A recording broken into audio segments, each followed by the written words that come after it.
قوم شعیب اور قوم صالح علیہ السلام، یہ دونوں قوموں کے بارے میں ذکر کرتا ہوں۔ حضرت شعیب علیہ السلام کی قوم صرف ناپ تول میں کمی کرتی اور کفر و شرک بھی کرتے، شعیب علیہ السلام ان کو روکتے تو وہ ان کا بھی مذاق اڑاتے، اور جب عذاب الہی کے آنے کی بات کیا تو جانتے ہیں کیا کہا انہوں نے؟ یہ وہ قوم تھی جو پتھروں کو تراش کر کے گھر بنا لیتے تھے، یعنی پورے کے پورے پہاڑ کو، پتھروں کا جو پہاڑ ہوتا ہے اس کو تراشتے تھے، اور ایک آدمی کا ایک گھر ایک پہاڑ۔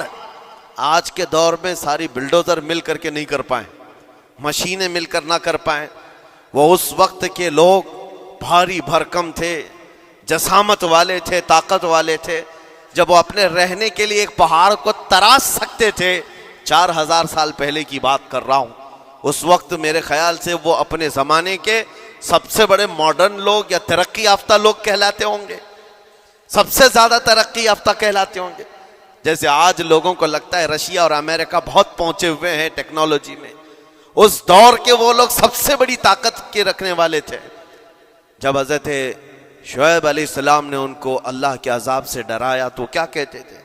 عذاب وہی نا جو نوح علیہ السلام کی قوم میں آیا تھا، بارش آ گئی تھی، زمین سے پانی نکل گیا تھا تو پانی بہت ہو گیا تھا، یا پھر وہ جو لوط علیہ السلام کی قوم پر آیا، پتھروں کی بارش، یا پھر ہواؤں کا عذاب۔ اگر یہ تینوں بھی آئیں تب بھی ہمارے ان پہاڑوں کے گھروں کو نقصان نہیں کر سکیں گے، ان کا اتنا غرور تھا۔ اگر پانی بھی آ جائے سمندروں کا، یا ہوا بھی تیز چلے، یا پتھروں کی بارش ہو، ہم تو بہت محفوظ قلعوں میں ہیں۔ اندازہ کرو میرے عزیزو، 3000 4000 سال کے بعد آج تک مدائن صالح اور الاولا سٹی نام سے سعودی میں موجود ہے، ابھی تک وہ گھر موجود ہیں، تو اس زمانے میں کتنے مضبوط رہے ہوں گے؟ پتہ نہیں 3000 سالوں میں کتنے طوفان آئے، کتنے سیلاب آئے، لیکن ابھی تک وہ پہاڑوں کے گھر موجود ہیں، تو اس زمانے میں کتنے طاقتور ہوں گے؟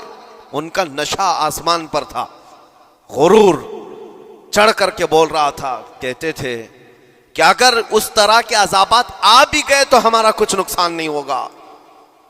کون سا؟ نوح علیہ السلام کی قوم کا عذاب آ جائے، لوط علیہ السلام کی قوم کا عذاب آ جائے، یا پھر شعیب علیہ السلام کی قوم کا عذاب آ جائے، یہ صالح علیہ السلام کی قوم کی بات کر رہا ہوں۔ تو پھر ہوا کیا؟ اللہ کے نبیوں نے انہیں ڈرایا اللہ کے عذاب سے، باز آ جاؤ، اللہ وحدہ لا شریک کی طرف جھک جاؤ۔ وہ اکڑ تھی، غرور تھا کہ نبیوں کا مذاق کرتے۔ پھر ہوا کیا؟ قرآن کہتا ہے صرف ایک فرشتے کو اللہ تعالیٰ نے زمین پر اتارا، ایک فرشتے کو اتارا، اور اس کے بعد اس فرشتے نے ایک چنگھاڑ لگائی، ایک آواز کی، ایک آواز، صرف فرشتے کی ایک آواز ایسی تھی کہ جتنے اپنے مضبوط قلعوں میں گھروں میں موجود تھے، اس آواز کی ہیبت سے ان کا بھیجا کانوں سے باہر نکل آیا تھا۔ اور صبح کے وقت جب اس بستی میں جا کر کے دیکھیں تو سب کے سب اوندھے منہ گرے ہوئے تھے، ایک بھی اس میں سے بچا ہوا نہیں تھا۔ نہ نوح علیہ السلام کا طوفان آیا، نہ لوط علیہ السلام کی قوم پر برسنے والے پتھروں کا عذاب آیا، نہ ہی ہوائیں چلائی گئیں۔ ایک فرشتے کو بھیج کر رب تعالیٰ نے اپنی قدرت کا مظاہرہ فرمایا۔ اللہ کے کروڑوں اربوں لا تعداد فرشتے ہیں، ایک فرشتے کی طاقت ایسی ہے کہ اگر وہ اپنی آواز نکالے تو تمہارے کانوں سے بھیجا باہر نکل آئے۔ اللہ وحدہ لا شریک، وہ حی و قیوم کل بھی تھا اور آج بھی ہے، وہ رب ذوالجلال حی و قیوم ہے، طاقتور ہے اور ہمیشہ رہے گا۔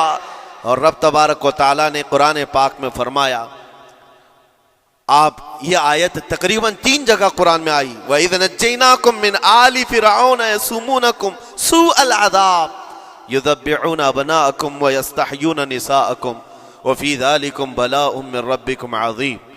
رب تعالیٰ فرماتا ہے یاد کرو فرعونیوں کے عذاب سے اللہ نے تم کو نجات دی۔ یہ بنی اسرائیل کو کہا جا رہا ہے کہ فرعونیوں کے عذاب سے، کہ فرعون اور اس کے لشکری اس قدر سخت سزائیں دیتے تھے موسیٰ علیہ السلام کی قوم پر، ایمان والوں پر، بنی اسرائیل پر۔ اللہ فرماتا ان سے نجات دیا رب تعالیٰ نے، لیکن وہ کرتے کیا تھے؟ بنی اسرائیل میں ایک بھی بچہ پیدا ہو جائے اسے ذبح کر دیتے۔